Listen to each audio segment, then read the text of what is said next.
Good morning dear student. Gayatri PG college Sanchore की online classes में आपका स्वागत है। आज हम BSc part first physical chemistry के नेक्स्ट टॉपिक कॉलाइडल स्टेट, कॉलाइडी अवस्था, इस पर डिस्कस करेंगे।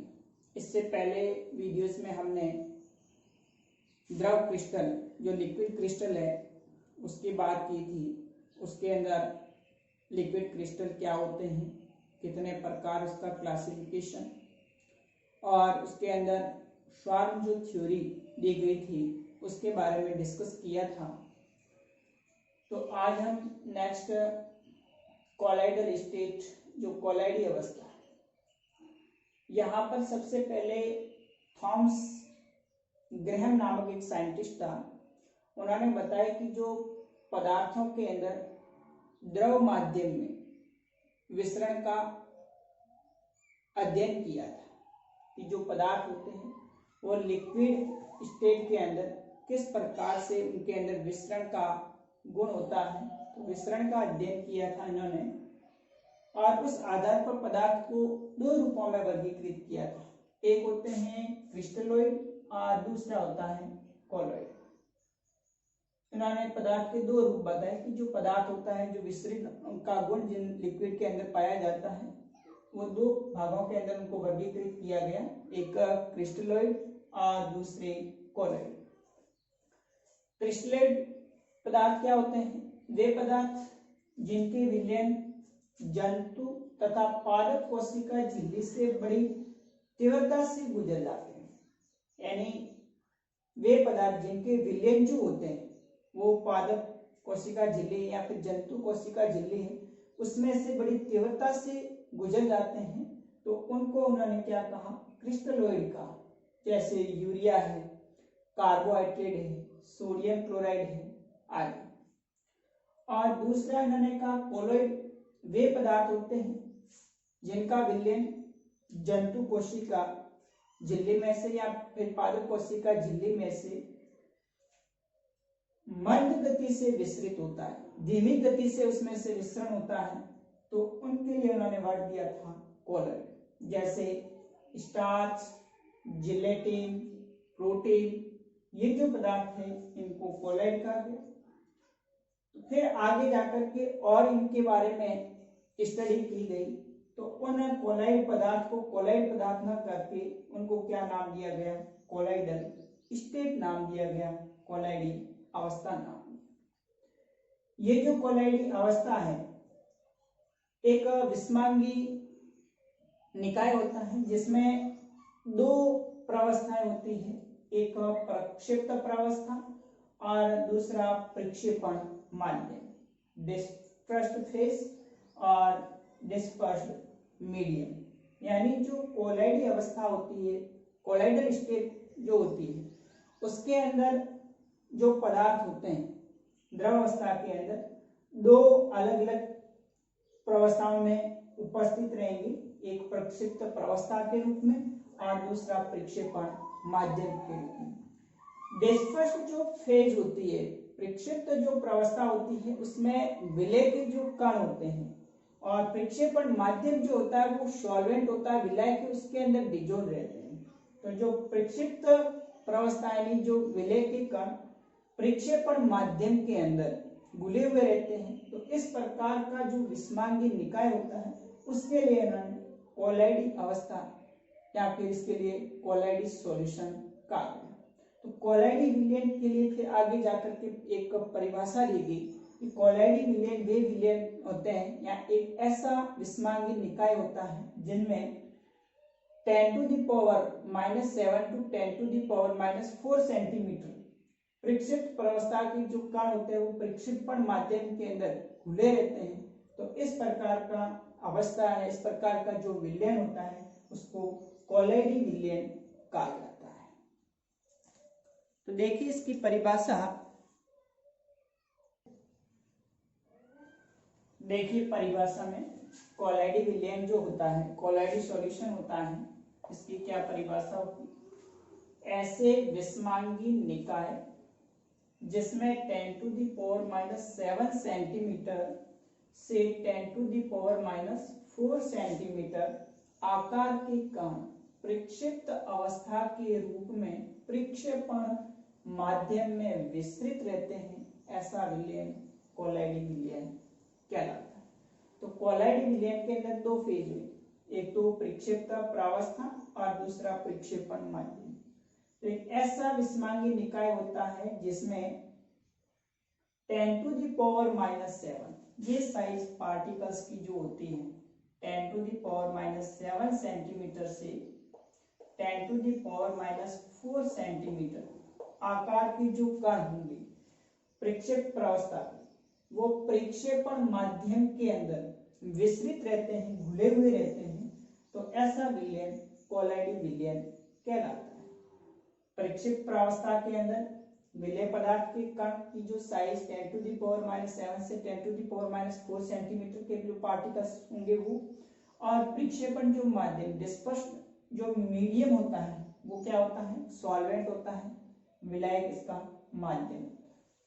तो इस प्रकार से छोटा सवाल पूछा जाता है कि कोलाइडी विलयन को परिभाषित कीजिए, तो आप इसकी परिभाषा लिख सकते हैं कि ऐसा विस्मांगी निकाय जिसमें 10⁻⁷ सेंटीमीटर से 10⁻⁴ सेंटीमीटर आकार के कण प्रक्षिप्त प्रावस्था के रूप में प्रक्षेपण माध्यम में विस्तृत रहते हैं, तो ऐसा विलयन कोलाइडी विलयन कहलाता है। आगे हम देखें इसके कोलाइडी विलयन है उसका क्लासिफिकेशन। ये एक विस्मांगी निकाय है, इस कारण से जो कोलाइडी विलयन में दो अलग अलग, एक प्रक्षेप प्रावस्था होती है, दूसरा प्रक्षेपण माध्यम होता है। तो नेक्स्ट हम डिस्कस करते हैं इसके क्लासिफिकेशन की। जो कोलाइडी विलयन होते हैं उनको कितने भागों के अंदर वर्गीकृत किया गया है। देखिए इसका क्लासिफिकेशन जो कोलाइड्स है उसका वर्गीकरण में सबसे पहले प्रक्षिप्त प्रावस्था और प्रक्षेपण माध्यम की प्रकृति के आधार पर इसको कुल 8 भागों के अंदर विभाजित किया गया है। जो अपना डिस्पर्स्ड फेस और डिस्पर्शन जो मीडियम है उसकी नेचर के आधार पर टोटल इसको कोलाइड्स जो विलयन है उसको 8 भागों के अंदर विभाजित किया गया है। सबसे पहले डिस्पर्स्ड फेस, यानी यहाँ पर प्रक्षिप्त प्रावस्था, डिस्पर्शन मीडियम, प्रक्षेपण माध्यम और उससे बनने वाला जो कोलाइडी सिस्टम होगा, कोलाइडल सिस्टम यानी कोलाइडी तंत्र और उसके एग्जाम्पल।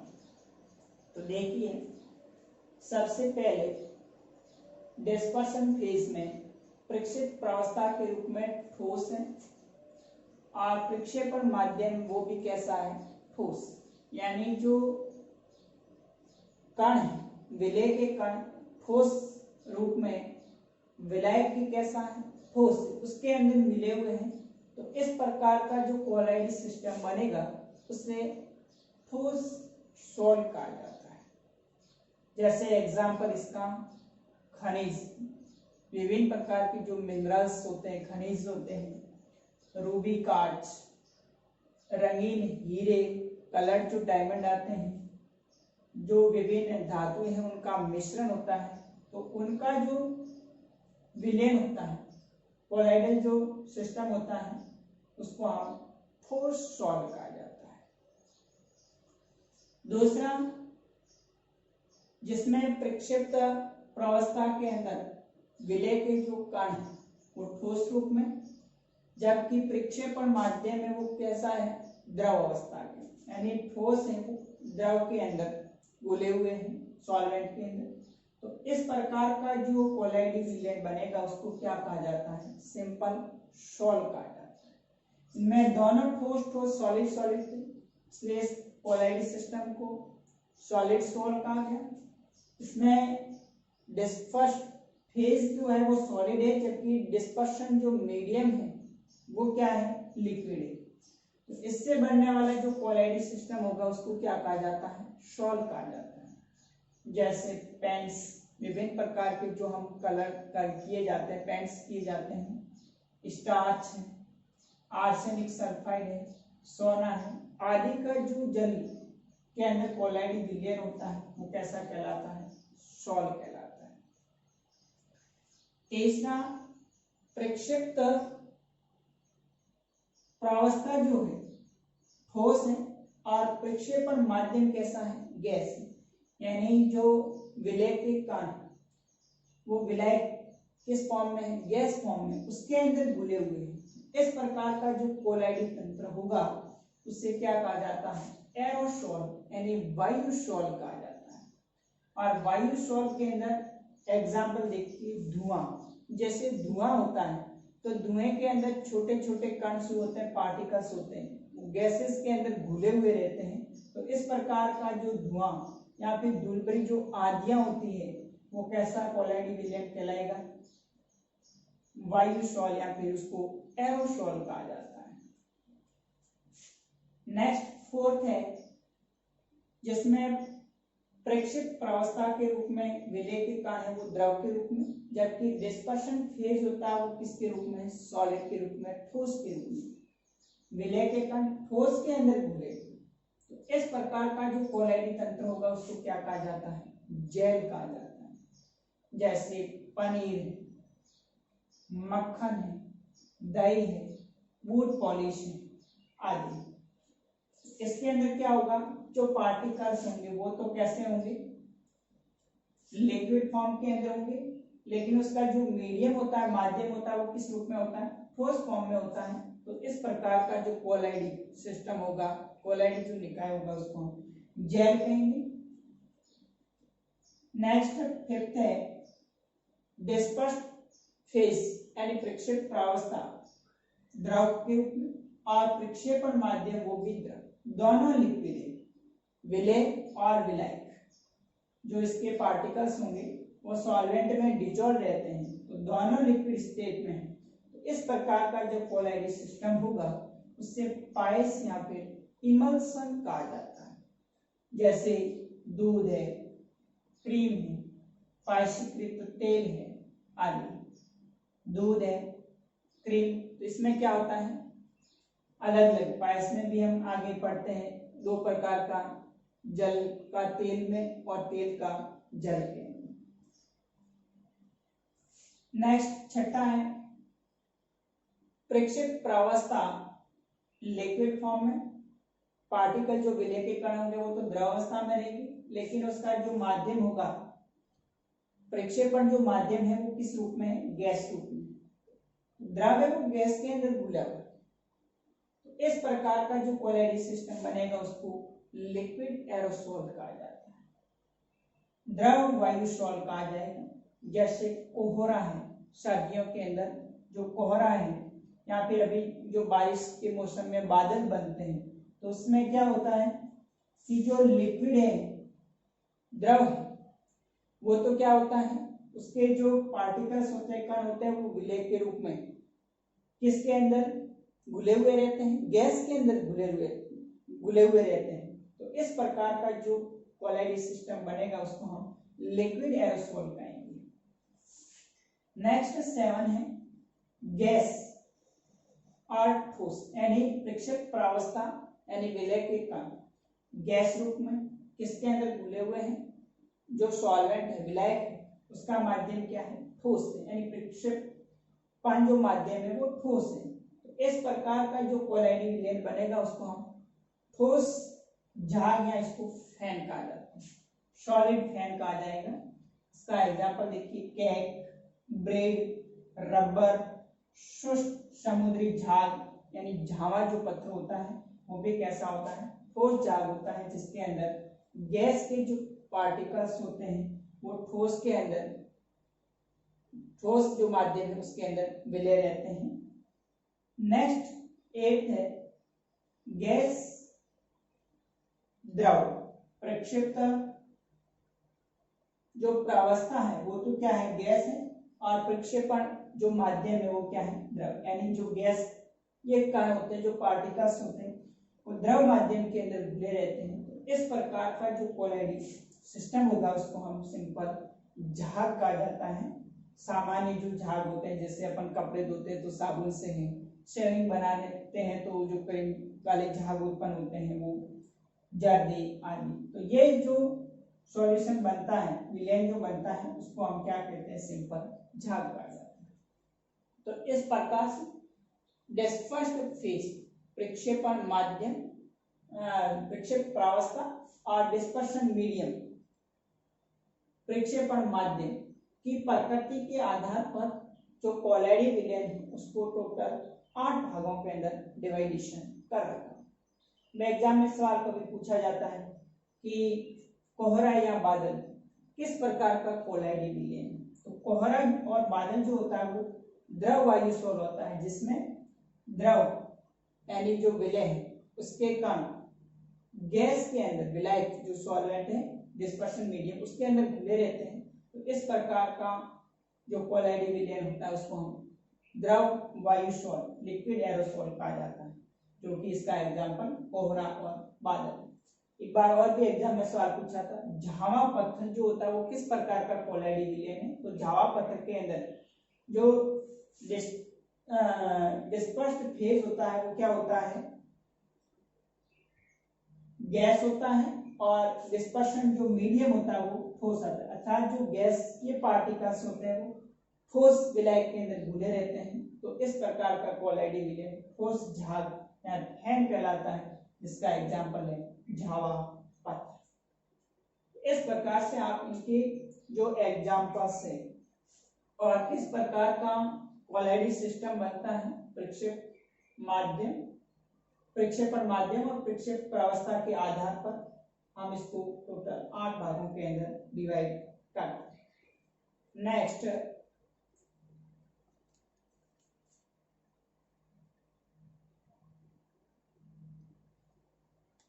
नेक्स्ट दूसरा, प्रक्षेप प्रावस्था व प्रक्षेपण माध्यम के मध्य आकर्षण बल जो होता है उसके आधार जो कोलैडी अवस्था है या जो कोलैडी विलेन है उसको हम प्रक्षेप्त प्रावस्था और प्रक्षेपण माध्यम के मध्य जो आकर्षण बल होता है उसके आधार पर इसके 2 प्रकार हैं, एक द्रव स्नेही कोलैड और दूसरा द्रव विरोधी कोलैड।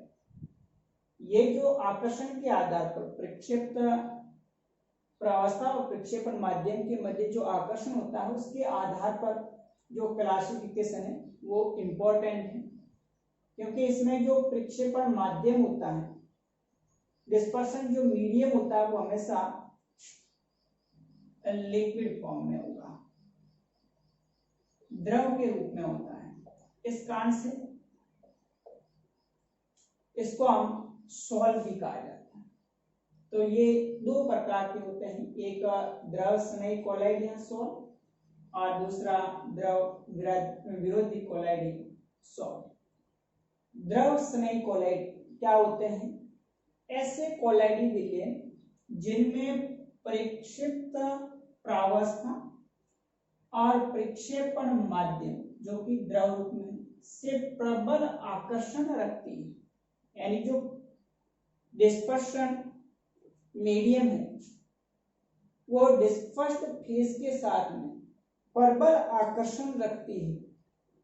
तो इस प्रकार की जो कोलैड होंगे उसको द्रव स्नेही कोलैड या सॉल्व कहा जाता है। यदि हम प्रक्षेपण माध्यम के रूप में इसके अंदर जल लेते हैं तो ये जो द्रव स्नेही कोलैड सॉल्व होगा उसको हाइड्रोफिलिक कोलैडी विलेन कहा जाएगा। इसका एग्जांपल देखिए, गॉन, जिलेटिन, स्टार्च, दूध, प्रोटीन, ये कैसे द्रव स्नेही कोलैड कहलाते हैं। द्रव विरोधी कोलैड के अंदर ऐसे कोलैडी जिनमें प्रक्षेप प्रावस्था और प्रक्षेपण माध्यम के मध्य दुर्बल आकर्षण होता है, यानी लगभग नहीं के बराबर ऐसा आकर्षण होता है, तो इसको हम द्रव विरोधी कोलैड कहा जाता है। ये अस्थायी और अनुत्क्रमणीय प्रकृति के होते हैं, अनस्टेबल होते हैं, और ये रिवर्सिबल अनुत्क्रमणीय प्रकृति के होते हैं।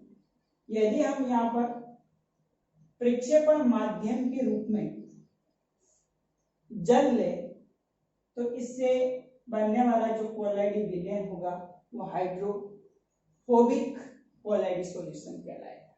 तो ये अगर इसके अंदर वाटर है प्रक्षेपण माध्यम के रूप में तो ये हाइड्रोफिलिक कोलाइडी विलयन हो जाएगा, और यदि इसमें जल है तो ये हाइड्रोफोबिक हो जाएगा। इसका एग्जांपल फेरिक हाइड्रोक्साइड है, आर्सेनिक सल्फाइड है, गोल्ड सोना है, कॉपर तांबा है, सल्फर है आदि। तो ये कैसे कोलाइडी होंगे विलयन, इनको द्रव विरोधी कोलाइड कहा जाता है। तो ये दूसरा जो क्लासिफिकेशन है प्रक्षेप प्रावस्था और प्रक्षेपण माध्यम के आकर्षण के आधार पर सवाल पूछा जाता है कि द्रव स्नेही कोलाइड और द्रव विरोधी कोलाइड क्या होते हैं और इसके अंदर अंतर लिखिए। तो द्रव स्नेही कोलाइड में क्या होगा, ऐसे कोलाइड विलयन जिनमें प्रक्षेपित प्रावस्था और प्रक्षेपण माध्यम के मध्य प्रबल आकर्षण रखती है, तो इस प्रकार का कोलाइडी द्रव स्नेही कोलाइड कहा जाएगा। ये ज्यादा स्थायी होते हैं और उत्क्रमणीय होते हैं, रिवर्सिबल होते हैं। द्रव विरोधी के अंदर प्रक्षेपित प्रावस्था और प्रक्षेपण माध्यम के प्रति दुर्बल आकर्षण होता है, इसलिए इनको द्रव विरोधी कोलाइड कहा जाएगा, और ये अस्थायी अनुत्क्रमणीय प्रकृति के होते हैं। इसके example ferric hydroxide, arsenic sulphide, gold, copper, sulphur आदि। तो नेक्स्ट इसके अंदर आगे हम द्रव स्नेही कोलाइड और द्रव विरोधी जो कोलाइड है उसके अंदर क्या डिफरेंस है, तो ये भी सवाल एग्जाम में पूछा जाता है, इंपॉर्टेंट है। द्रव स्नेही कोलाइड और द्रव विरोधी कोलाइड में 4-5 डिफरेंस लिखिए। इसके अलावा भी जो कोलाइड है उनको उनकी उपस्थिति के आधार भी क्लासिफाइड किया गया है, एक सॉल के रूप में, दूसरा जेल के रूप में। जो सॉल होते हैं उसमें कोलाइडी विलयन तरल द्रव के रूप में होता है तो सॉल कहलाता है, और यदि अर्ध ठोस के रूप में होता है तो उसको जेल कहा जाता है। इसी प्रकार जो प्रक्षेप्य प्रावस्था है यानी डिस्पर्स फेज है उसके ऊपर उपस्थित आवेश के आधार पर भी उसको अलग अलग 2 भागों में अपन क्लासिफाइड करते हैं। एक धनावेशित कोलाइड होते हैं, एक ऋणावेशित कोलाइड होते हैं। धनावेशित जिनमें कोलाइडी कणों पर पॉजिटिव चार्ज होता है तो उसको धनावेशित कोलाइडी विलयन कहा जाएगा, और जिसमें कोलाइडी कणों के ऊपर ऋणात्मक आवेश उपस्थित है तो उसको हम ऋणावेशित कोलाइड कहा जाएगा। इसी प्रकार कोलाइडी कणों की संरचना के आधार पर भी अलग अलग आणविक कोलाइड होते हैं, मिशेलर कोलाइड होते हैं, और रासायनिक संगठन के आधार पर भी इसको 2 भागों में बांटते हैं। अकार्बनिक कोलाइड होते हैं, दूसरे कार्बनिक कोलाइड होते हैं। अकार्बनिक में जैसे धातु है, अधातु है, क्रिस्टल लवण होते हैं। कार्बनिक के अंदर समध्रुवीय सॉल होते हैं, विषम ध्रुवीय होते हैं, हाइड्रोक्सी सॉल होते हैं आदि। तो इसमें सबसे ज्यादा जो इम्पोर्टेंट होगा वो प्रक्षेप प्रावस्था और प्रक्षेपण माध्यम के आकर्षण के आधार पर जो द्रव स्नेही कोलाइड और द्रव विरोधी कोलाइड है उसके ऊपर सवाल पूछा जाता है। आगे हम इस पर डिस्कस करेंगे कि इन दोनों के अंदर द्रव स्नेही कोलाइड और द्रव विरोधी जो कोलाइड है इनमें क्या अंतर है। आज के लिए इतना ही। Okay, thank you.